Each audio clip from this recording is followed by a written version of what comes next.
and final virtual job shadow of 2020, and it's a good one. I'm joined today by fellow Kansas Jayhawk and fellow Dallasite, Grant Moise, who is the publisher and president of Dallas Morning News. In his role, Grant is responsible for leading one of the top 10 newspapers in the country. The Dallas Morning News actually reaches more than 25 million people monthly via print and digital platforms. Welcome, Grant. Thank you. Good to be here. As a reminder to all of our attendees, you can submit questions at any point in time to be considered through the chat function. And you can upvote those questions that you like the most. And if you're really interested, there'll be an opportunity to appear on video to ask your question live as well. This event is presented by Dallas-based youth sports nonprofit Trey Athletes. At Trey, we believe in the power of sports, both on and off the court. It's our mission to empower athletes to be leaders, role models, and influential voices for their communities. And through workshops that incorporate former college and pro athletes as mentors, Trey teaches high school athletes how to choose the right college, build a well-rounded identity outside of sports, and leverage their influence as athletes to be leaders in their schools and communities. Trey also creates a community and programming for the parents and guardians of Trey athletes in order to help them raise healthy, well-rounded, successful kids. Currently, Trey serves high school basketball players and their families from over 40 zip codes across DFW. And next year, our senior Trey athletes are headed to play basketball at colleges across the country. When Trey athletes realize their potential far beyond the court or field, only then will we realize the true power of sports. Today, we will talk with Grant about his personal, academic, and professional journeys. So I guess to kind of kick things off and to start, tell us all about yourself, Grant, maybe starting with what it was like for you growing up in Albuquerque. Yeah, happy to. So excited to be with everyone today. I'm looking forward to the conversation. And, Brian, it's interesting. Growing up in Albuquerque, New Mexico was a really, really fun place to grow up, but it was a lot different. It was a community where I said it was kind of like being a big fish in a small pond. I won't start singing Glory Days, but I was happy, and part of my life growing up, I was part of a high school that won 6 consecutive state basketball championships. I was part of what we called the 4-peat and the 5-peat along the way, which is still a New Mexico state record.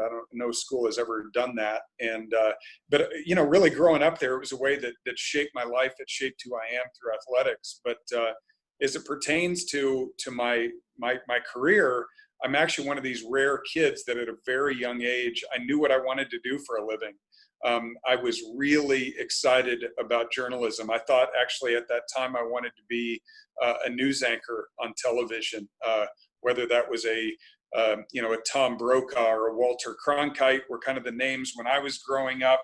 I think it's, maybe Anderson Cooper is probably the most well-known news anchor today. But, to the point where when I was growing up in New Mexico, you could get your driver's license at 15.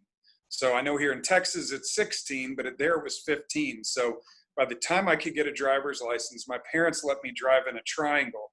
I could go from school to the house to the TV station where I interned. And I interned at a TV station from the time I was 15.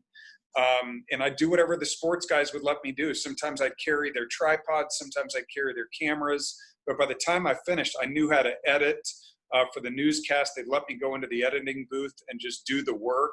And I just loved it. So I had a great upbringing in Albuquerque. It's a great place to be. And it's more than just for anyone on here who's seen Breaking Bad. As I like to tell people, the city is much more than just Breaking Bad, although it's a pretty fun show. So, great place to grow up, and it really helped shape who I am. Well, you are clearly representing the 505 to its fullest, and we appreciate it. As you already mentioned, at Trey, we're so focused on all things sports through the work of our athletes. So sports is always top of mind for us. And you mentioned the incredible sort of back-to-back state title experiences that you had in 92 and 93. What sports did you play growing up, maybe in addition to basketball, if any? And can you talk a little bit about the skills that you learned that you still employ through sports? Yeah, I mean, what's interesting is, and I'm guessing most of you, watching today and listening and participating with us, I just know because I've got 3 kids where they're having to make decisions by the time they're 8 or 9. What one sport do they want to focus on? I struggle with that because when I was growing up, I played all kinds of sports. I played soccer, I played tennis, I played basketball. I wasn't a baseball kid, and football was not that big in New Mexico, but soccer was huge. I mean, soccer was very, very big in New Mexico when I was growing up. And what I loved about playing all those sports is I learned how to do a team sport, especially basketball. And basketball, really, by the time I was probably going into my freshman year in high school, that's when I just locked in on it. And so I learned how to really play a team sport to where I knew how to make it work as a team. I knew that I was only going to be as good as the team. I knew that even if I had a great game, I was about the 3rd best player on my team. So if I had a great game, unfortunately, it meant maybe our number 1 and number 2 guys didn't. And I think knowing the stats, we actually didn't win a lot when I was our highest scorer. We won a lot better when I was kind of a middle of the pack scorer and I was a higher rebounder. So, I learned how to play the role to let the team win.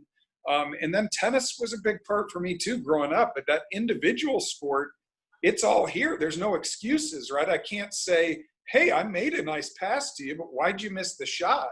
I mean, in tennis, it's all on you unless you're playing doubles. And I like to play singles. And what I really learned about tennis is it was about accountability because there was nowhere to point the finger. As in basketball, I'd be lying if I didn't say I pointed the finger sometimes because, sometimes it was just easier to act like the fault wasn't mine. So it sounded like, this really wide variety of sports and experiences there. It sounds like communication, teamwork, resilience were maybe a few that of the skills that you would say that you kind of continue to employ. But maybe if you can go just one level deeper for our athletes and talk about, some of those things that you learned through sport and specifically, how that applies in your day-to-day life. Yeah, no, that I think that's great. Let me tell you all a story about when I say a big fish in a small pond.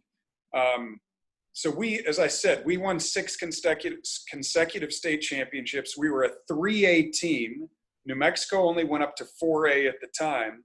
But when you're winning that much, you can get a false sense of confidence. So the summer before my senior year, we were playing AAU basketball. We traveled to Phoenix and we played against Jason Kidd's team. Jason Kidd's team, I went back and looked last night, Brian, because I thought about this story. Jason Kidd's team beat us by 63 points. And Jason Kidd scored 63 points in this game. And so we're all going through the high five line at the end of the game.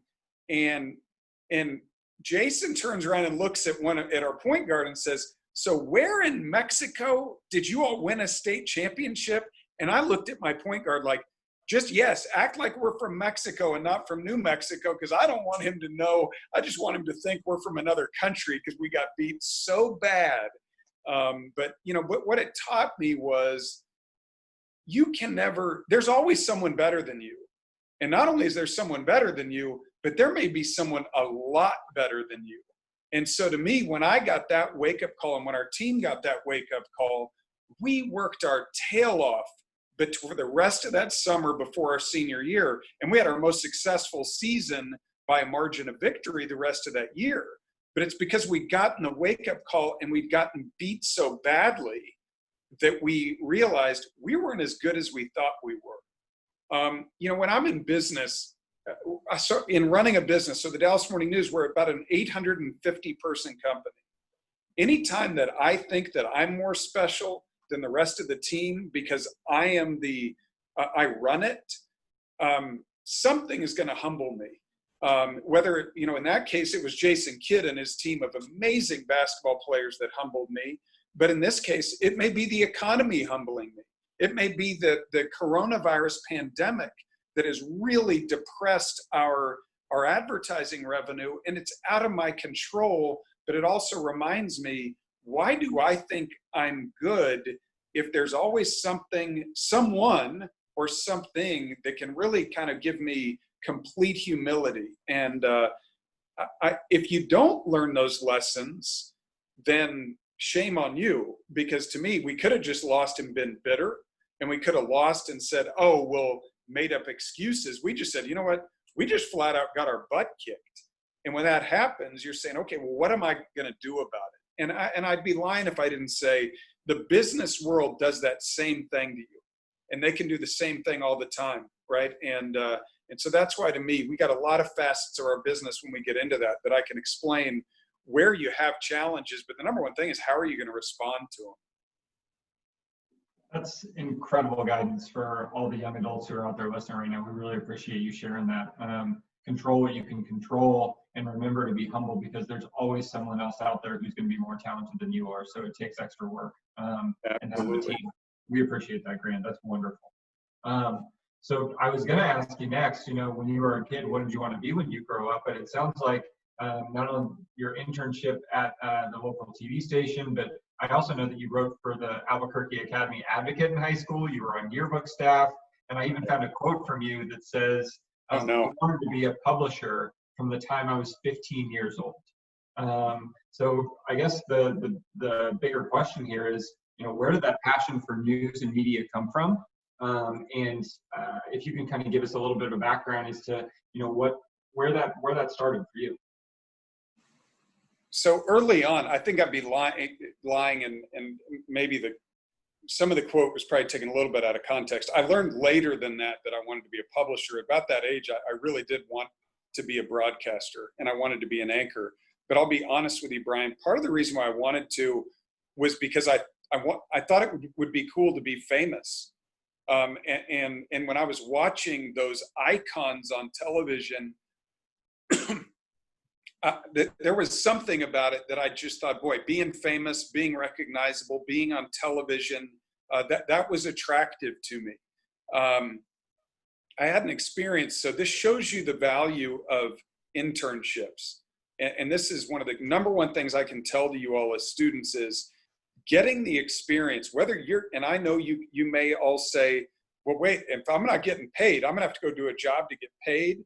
Or I'm going to have to do a job even where if I can't get paid to do an internship. The one thing I tell you is, if you've got to get paid, awesome. Go get paid doing something. If you've got to go work that job at the grocery store, if you've got to go work that job at a restaurant, whatever those are, I worked those jobs as well because I wasn't getting paid at the TV station. So I went and got paid bussing tables. But then I went and spent more hours at the TV station getting the experience of something I wanted to do, because I learned enough bussing those tables at the restaurant and getting chewed out by people at that restaurant to know I did not want to do that the rest of my life, but I had to do that to pay for my gas, to pay for my car, and do all those things that I needed to do. So just know, I'm not saying life's not easy. And I get that, especially when you're in high school, when you're getting into college, you got to pay for those things and you've got to make it happen. But let me tell you a story, because there was an interesting part of when I went from this feeling. So I interned not only in high school at the TV station, but then I interned in Denver throughout my college years at another TV station called News 4, the CBS affiliate in Denver. And at the end of the summer, between my freshman year and my sophomore year in college, for those of you, I'm guessing everybody in here, maybe, I don't know how you get your weather. It might be an app, but if you watch TV, a lot of people in Dallas think Pete Delkus is like the weather guy in Dallas. Well, I went to lunch at the end of my internship with the sports guy in Denver. This guy was so famous that he had to go print out his headshots and put them in a bag and pre-autograph them, because about every 50 feet on the street, we got stopped for an autograph on our way to lunch. I just watched him handing out autographs, handing them out so we could go to lunch. So when he and I got to lunch, he said, Grant, he said, we had this great lunch. He said, boy, I can tell how hard you work. I can tell you want to be an anchor. I said, I really do, more than anything. And he said, then I've got 3 questions for you. He said, where are you from? I said, Albuquerque, New Mexico. He said, well, how long did you live there? And I said, 18 years. And he said, okay, 2 more. Are you dating anyone seriously? I said, yes.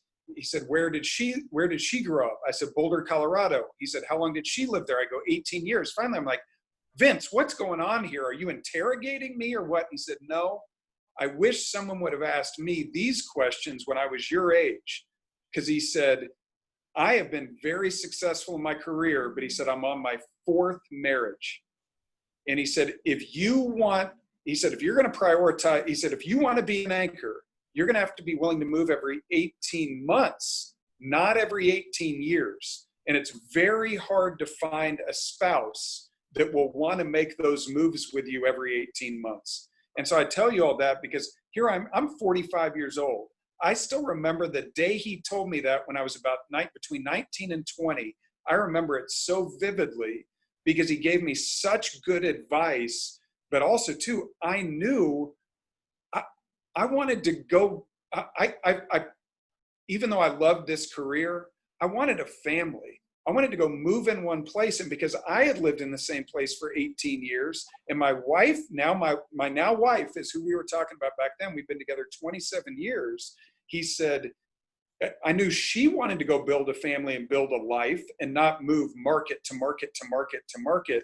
And so, that was, someone's going to give you all advice like that in your life.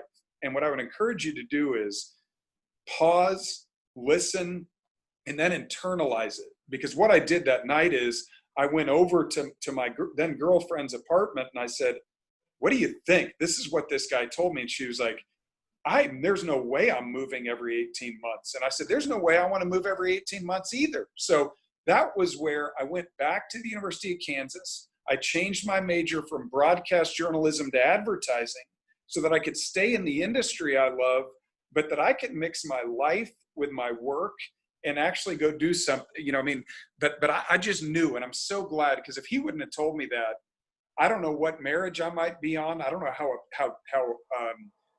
kind of unfulfilled I might be, but I write him a Christmas card every year. And I said, I still owe you one, because I said, now I reached my dream. That is when I adjusted my dream to, I want to run a media company from I want to be an anchor. But the main reason why is I wanted my life to take priority over my job.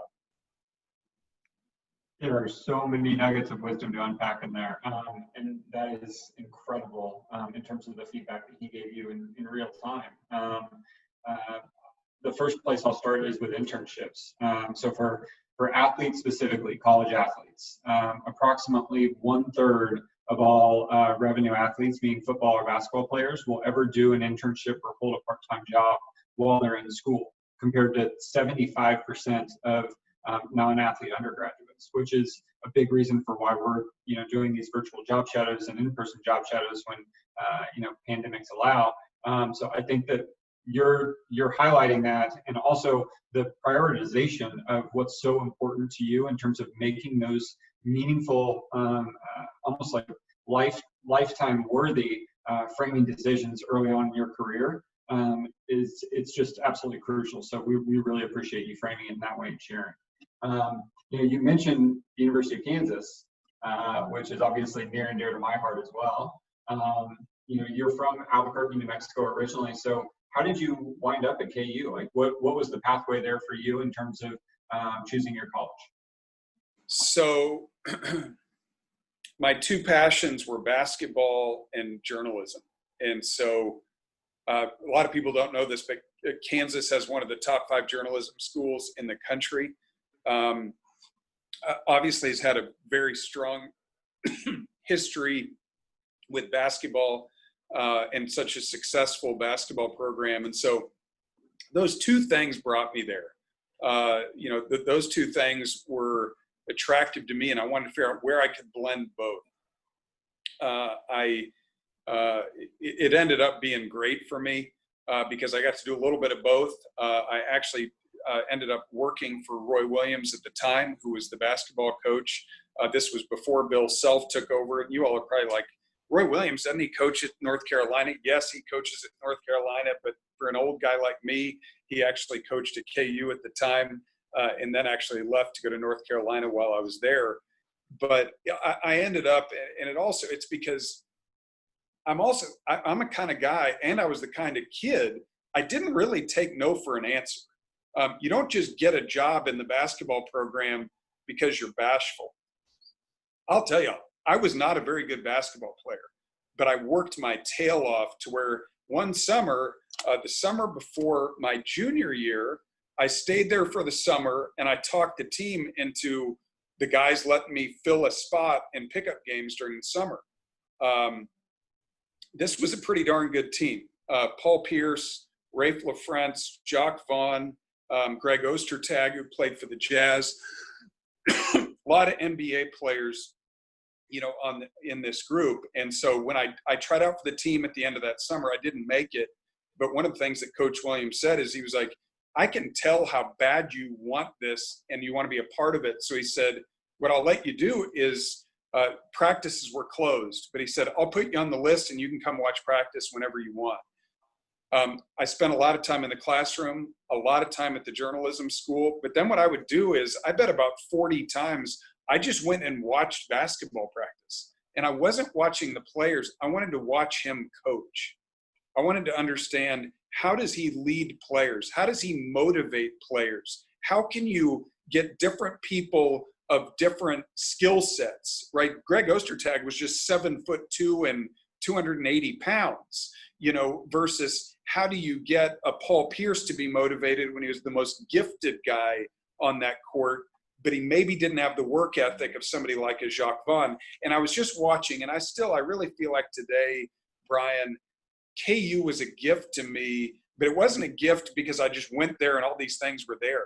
I didn't take no for an answer. I would poke my nose into things that I probably had no business doing.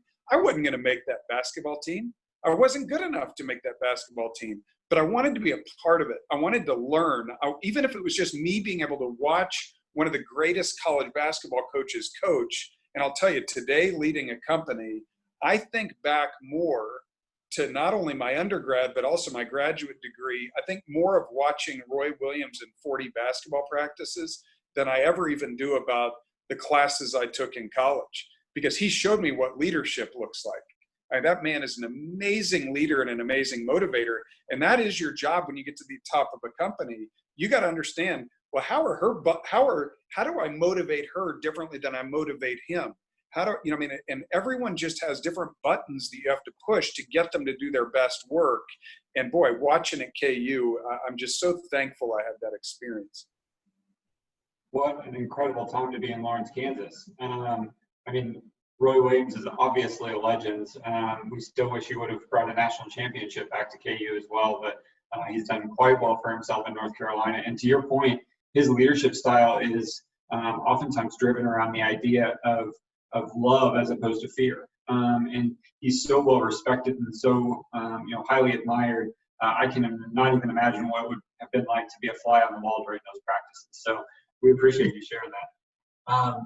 We know that you met your wife at KU as well, right? And you have 3 kids now, 2 teenage daughters and a son. And you talked about your time at the William Allen White School of Journalism. I read a couple of notes that you had included, especially in recent years as you've taken over as head of the paper.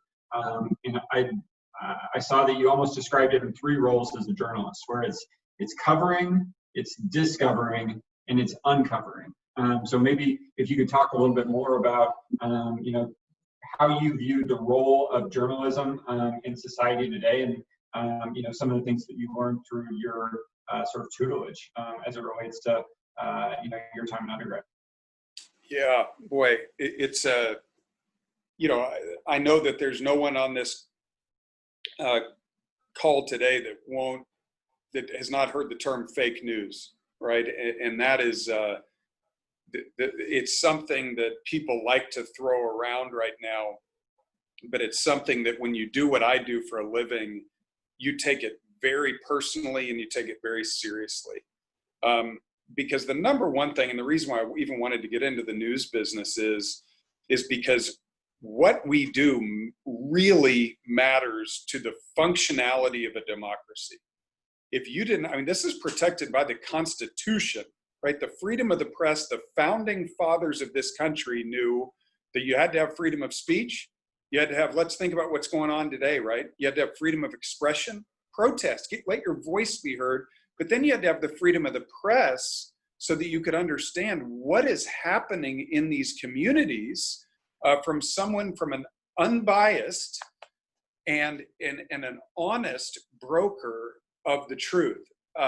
And so that's what's hard to me when people say fake news, because the amount of time that my journalists spend trying to single check, double check, and triple check their sources, because otherwise, if you put the wrong news out into a community, it's mayhem. But if you put the right news into the community, you should be empowering the reader to make their own decisions of what's happening in their society.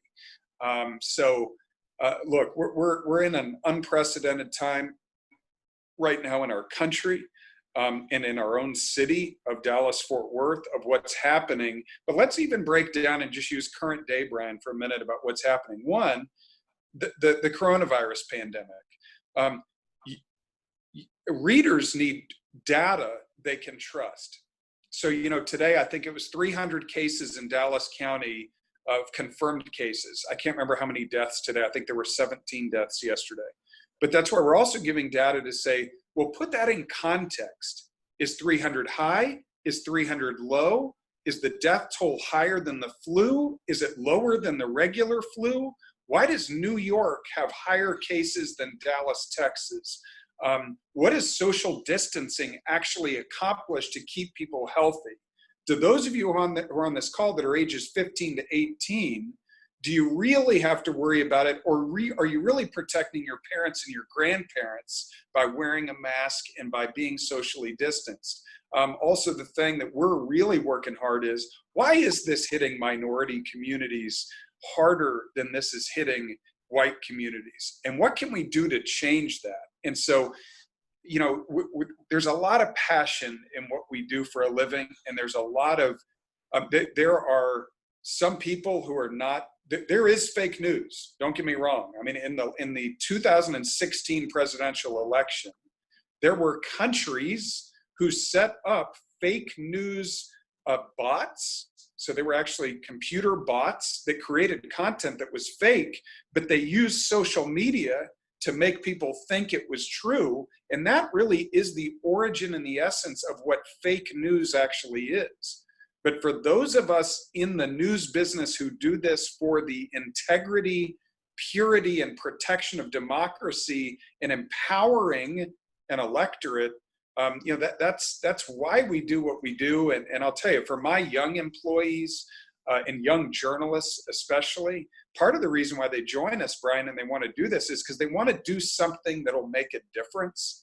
And they really, I'll tell you, I've got some of my young journalists have been tear gassed. I had 2 of them hit with rubber bullets last week as they were covering things. I've had 3 people in my plant get coronavirus because they're so committed to what we're doing. The good news is they're all healthy. But there's risk in this job. And people, a lot of journalists die every year. But there's a big difference. And I think the last thing I'll say on that is, when you go look at communist countries exist because they don't have a free press. They don't want anyone to be a checks and balances system on them. They'll say whatever they want to say, and then they pay to dictate the media so that citizen has no other source of understanding what's true and what's not. Why is this in your best interest, or is this not in your best interest? And so our goal in journalism, and the reason why I really love what I do, is because we are out there committed to seeking the truth and to empowering the citizens in our community to make the best decisions for them as people and their families. As you can tell, though, I'm not very passionate about it. I was going to say, that's powerful, that's inspiring. I think that I'm ready to join the troops right there alongside of you and all of your incredible employees. You mentioned a couple that were tear gassed or hit with rubber bullets. You obviously have a photojournalist who captured a number of images as it related to the gunman here in Dallas, just a year or so ago, putting his life on the line. So it's incredible to see what you and your employees continue to put forth to ensure that we as a public are provided the opportunity to understand what's happening around us and make informed decisions. So thank you on behalf of everyone. Absolutely, thank you. I know that you also hold an an MBA, from TCU, both marketing as well as a variety of marketing and managerial tactics that you've learned there. How and why did you choose to go back for a master's degree in business? Yeah, so it almost goes back to that story I was telling about when I changed my major from broadcast journalism to advertising. I had never taken a finance course. I graduated Kansas with never taking a finance course, never taking an accounting course, and never taking an economics course.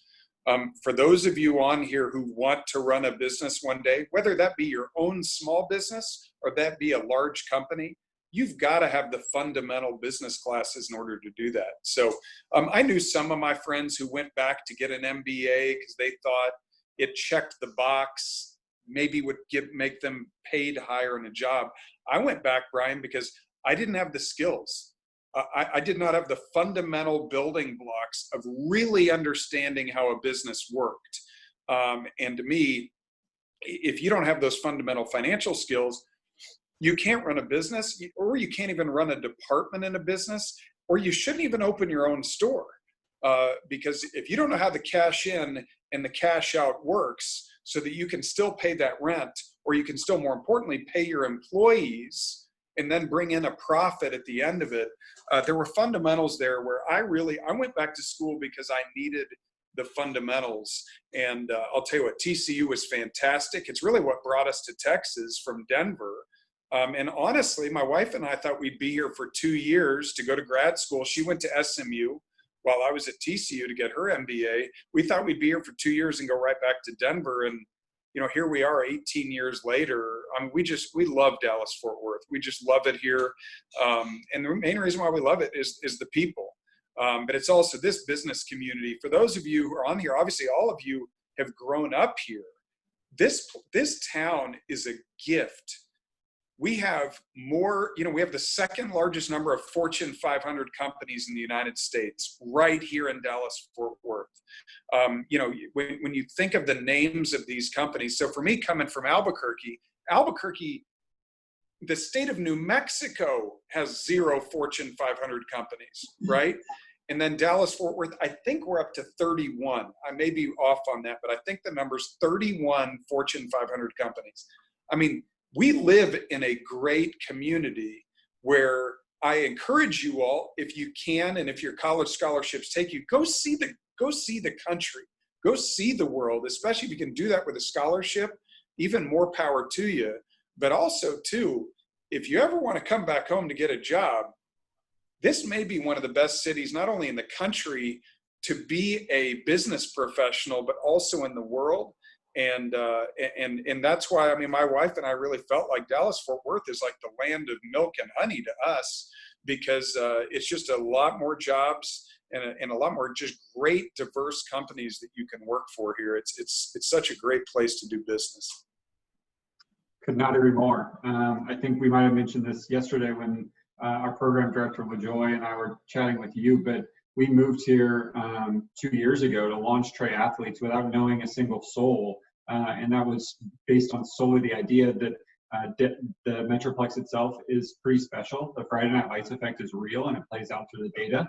And the number of college athletes that we're outputting, they're originally based right here in DFW, is twice as many as we would expect based on the population itself. So whether it's sports, whether it's business, it seems like whether it's the news and media, you have your fair share of options right here in DFW. Oh, there's so much going on here. It's a great place to live. Yeah.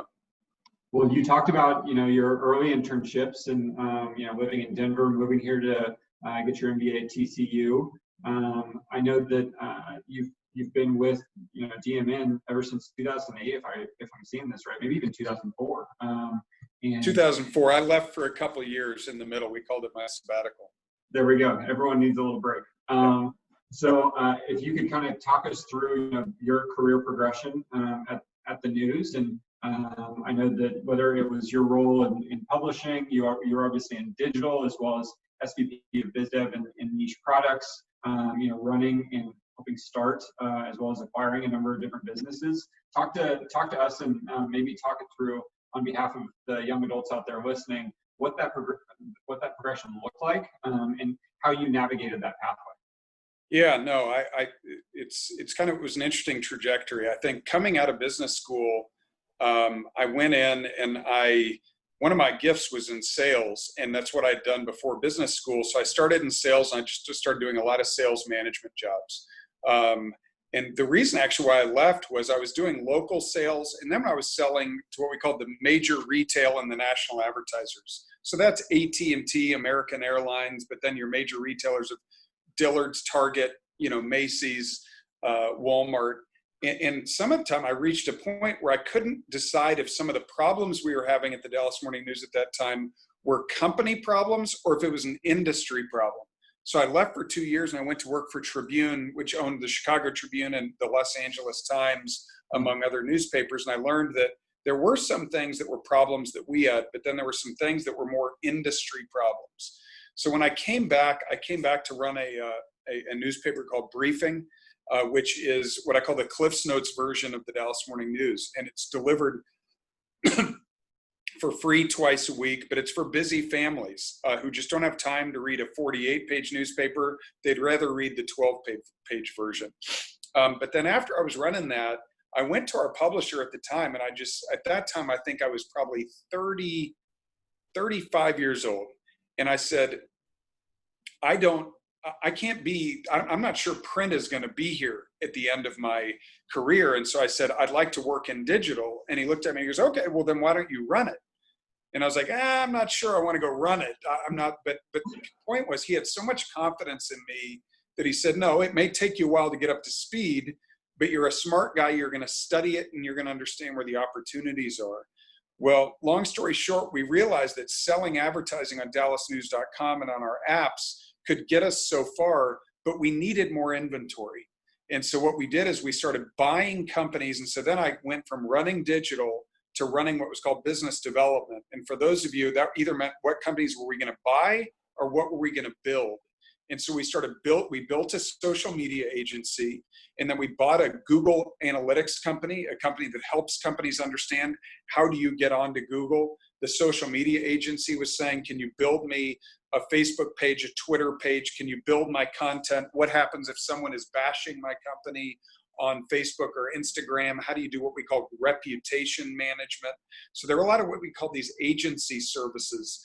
And actually, for those of you in Dallas, when you drive past North Park Mall, one of those big gold buildings says Belo and Company on the side. It's actually where I'm sitting today. I came up here to that office. But we have about 100 people working in digital advertising up here right now. And so they're part of the Dallas Morning News family. It's part of our overall company, which is called Belo. And we run a digital advertising agency out of here. And it's really turned into a heck of a great business. And really the reason why I did that, Brian, is the print side of the business is shrinking. So we needed the digital side of the business to grow faster so that we can continue to build the kind of and provide the kind of journalism that we need to into the community. And so about 2 years ago or 4 years ago, I shifted out of that. I became the general manager of our company, of the Dallas Morning News, which meant I ran all the business operations, but not the newsroom. And then when I became president and publisher 2 years ago, it meant I run all the business operations. We have a printing facility up in Plano. We have this group here in Campbell Center in the middle of Dallas, and then our newsroom and our subscription teams and IT and all those folks are downtown with me. And so yeah, it's a lot of fun. It's a great business, extremely dynamic, and as my team and I love to say, you never know what a day will bring because everyone's different. But that's what makes it fun. You got to find a job that stays fresh. I'm sure there are a lot of people out there who could just print widgets. I just wasn't that kind of person. I couldn't just go print something over and over and over again. I needed a lot of change and a lot of stimulation, and this job provides it for me.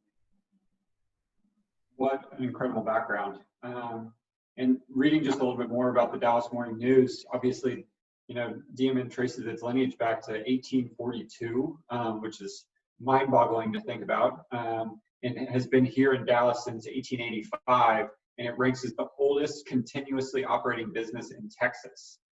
You obviously serve as the 8th ever publisher of the news, and you took the helm at a time when regional U.S. newspapers were in decline, as you alluded to and mentioned, in some areas forcing cutbacks and closures. And For all the young adults out there who are watching and listening at home, probably on their phones, talk to us about the future of how news and information will be distributed. And I'll caveat that by also saying, digital media offers an opportunity to have a conversation and form a relationship with the readers. So we're seeing the effects of that today. Maybe incorporate as well, like how that has changed your work. Yeah, it's so fun. I mean, even a decade ago, the digital media was just not as interactive as it is today. So to give you a sense, we have all of my journalists will go publish something on Facebook, Twitter, and Instagram, most likely probably about the same time we publish it on our website. And then the next day, that most of that, the best stuff will run in print. So, but what's interesting is, think about this, is what's so fascinating about the company. We have on average about 10 million people digitally who will read us online.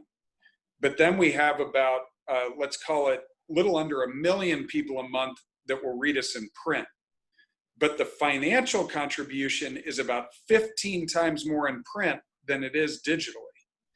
So it's because people are willing to pay more for a subscription in print than they are digitally. But what we're trying so hard to do is that digital experience has to be dynamic. You want to see video, you want to be able to interact, you may want to be able to see interactive graphs. You may want to say, well, wait, what if I look at the coronavirus graph this way? Or what if we look at it that way? What if I just want to look at Dallas County? What if I want to look at the state of Texas? And so what we're trying to figure out, Brian, is not just how do you do fun digital storytelling, but how do you do the kind of digital storytelling that actually makes you all as young adults say, oh my gosh, now I get it. It is not only informative, but it also is entertaining. And I understand why this news is important rather than just saying what. Because if all we're doing is saying what happened, you can get that on your Twitter feed. You can get it on Instagram. You can get it on Facebook. You can go get it anywhere. Part of why I want you to come to dallasnews.com is to really understand why. And more importantly, how do we change, right? So let's think about these important protests that are going on right now.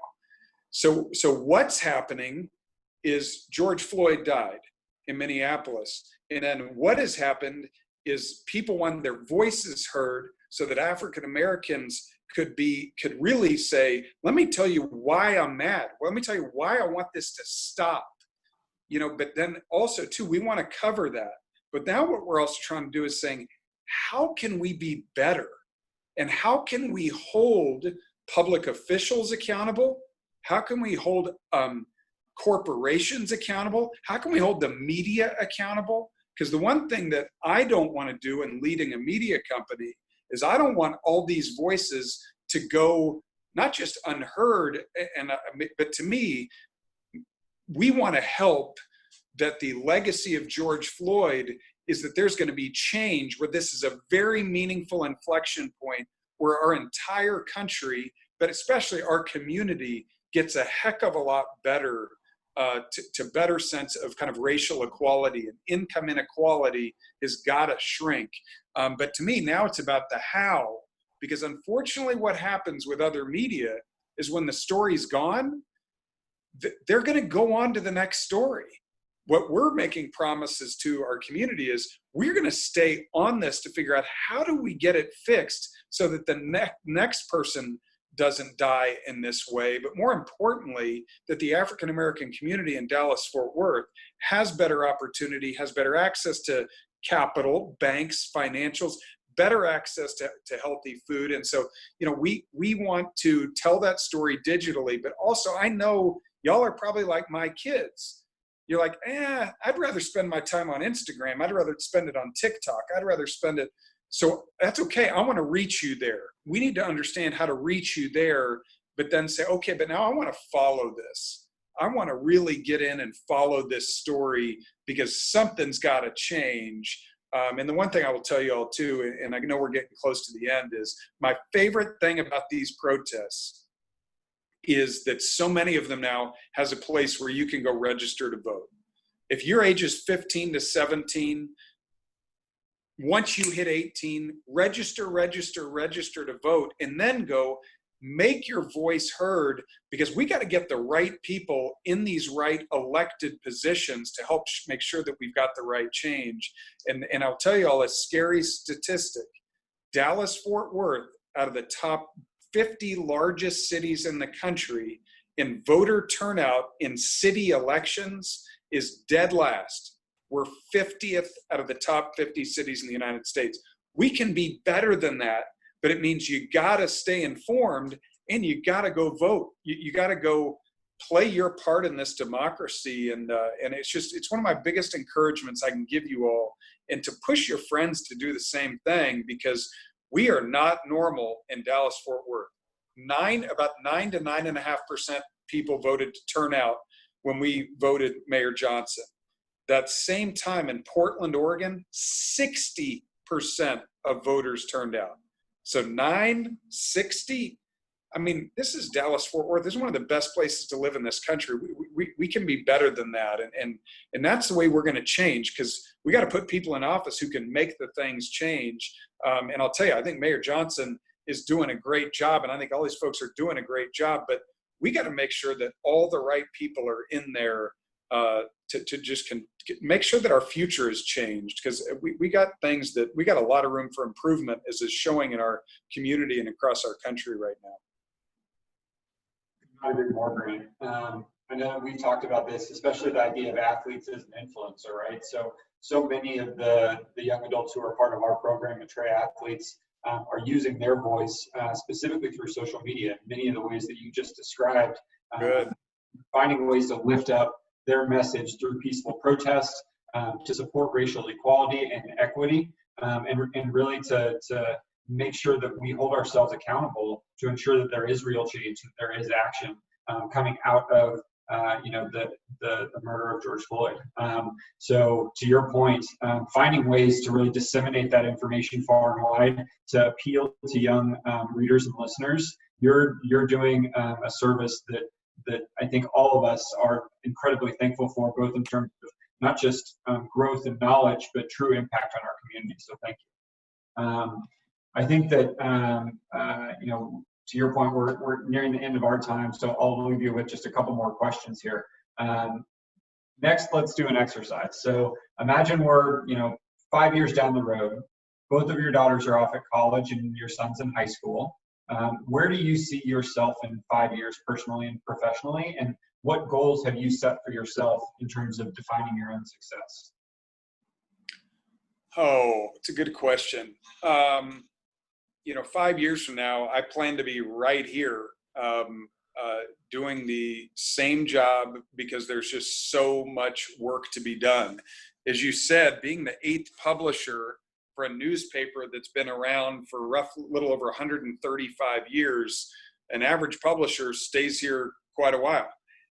You stay here for quite a while, and because it's a tough job, and especially right now, there are a lot of the financial pieces of this equation that we've got to fix. So my number one thing is to be here and to have us be a sustainably growing company.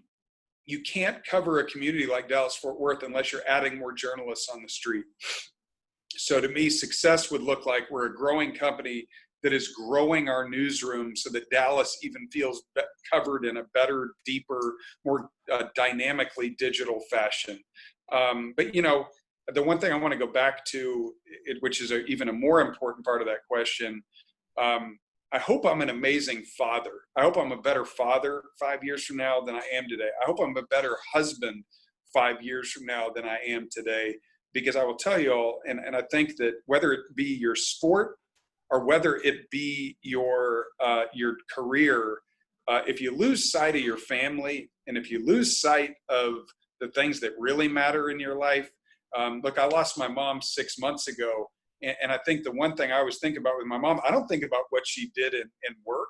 I think about the way she loved me. I think about the way she poured into me. I think about her time that she gave me as a gift. And look, when we're all gone, right?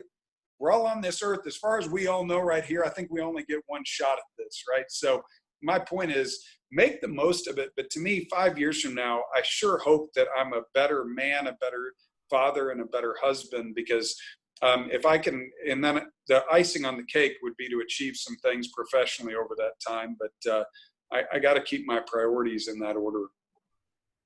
It's amazing to see how you continue to put your family at the top of the list, right? You made that choice back when you were in school at Kansas, and it still comes through today. So that's not only consistency at work, but incredibly impressive, Grant. Thank you. So last but not least, imagine you're back in high school, but you have all of this experience and knowledge that you're blessed with today. And obviously, we have so many young adults who are going to watch this talk and pull away tons of incredible bits and pieces that they can apply in their day-to-day life. But what advice would you give to your younger self, knowing what you know now, and maybe more specifically for all those young athletes who are out there watching who want to get into journalism and make a career in news media? What advice would you have for them as well? Oh, it's a great question. It's I put a lot of thought into that because I gave the commencement speech at my high school last year. And so I spent months on that speech. And I think the one thing I would, because that's part of what I was trying to do, I said, if I'm sitting here on this graduation stage, knowing what I know today, what's the advice? And the advice is trust your sources, but also who are the sources in your life? Again, let me give kudos to my mom again. My mom had a famous saying. She said, "Show me your friends and I'll show you your future." And I was just like, "Oh, stop it. But she was right. Those were the sources of friends that I allowed to pour into my life. And they influenced me a lot more than what I read, a lot more than the TV I watched, was the guys and the girls I was hanging out with. And so they said, my mom kept saying, "Show me your friends and I'll show you your future." And those sources were huge. They were really impactful into who made me I am today. And you know what? I kept some of those friends, and some of those friends I just had to cut ties with. They weren't pouring into me. They weren't supporting me. They weren't lifting me up. They wanted to knock me down. They weren't loving me. They were using me. And if those of you are seeing friends in your life like that, then get them out. And it's hard to do. That's not easy. But then also, what are the sources? Because now I know what frames me. I know what even frames my thoughts today. And let me talk about like journalism. What are the sources that you're using to frame your opinion on what's happening in the protests today? Are you checking those sources? If you're forwarding something, if you're retweeting something, if you're liking something, what's the source of that information? And is it even right? I had 2 people email me today who are clearly racist. And they sent me links to things saying, "Why won't the Dallas Morning News publish this?" And I went and looked, and I said, "This source is not right." And I said, "This is false." I said, "Look, if you're a racist and that's how you want to be, then that's your choice. But if you're not, and I'm going to act like in my email back that your heart is pure, here's the right source for that information." And that's the same thing I want to encourage all of you to do is those sources, whether it be the people in your life or whether it be the media or information that you allow to frame your thoughts or what you read. It might be the textbooks that you read. It may be just things you want to go read to become more intelligent. But you got to make sure you're feeding yourself with good sources. I mean, you all are great athletes or you wouldn't be part of this program. It's no different than what you put into your body in terms of food, right? The minute you get to a college campus, they're going to want to put good weight on you. I remember that training table they're not going to go fill you full of your 15th McDonald's hamburger. They're going to go fill you with really good protein to get your body strong. It's the same kind of sources, but you got to feed your mind. And so feed your mind with great sources of friends, feed your minds and your heart with great sources of content. That alone, because that's going to frame who you are. I mean, that's who I am. I mean, we're all based on the information that's put into our heads. So that would be my advice. And that's really what I've learned, especially thinking back to when I didn't have all this gray hair. Grant, we cannot thank you enough. We are so privileged and so fortunate to, call you one of our sources here at Trey. The way that you've poured into all of our athletes and everyone who will have the opportunity to watch this going forward, we are beyond lucky at this point in time. So thank you so much for joining us as we close out our Trey Athletes 2020 Virtual Job Shadow Series on an incredible high.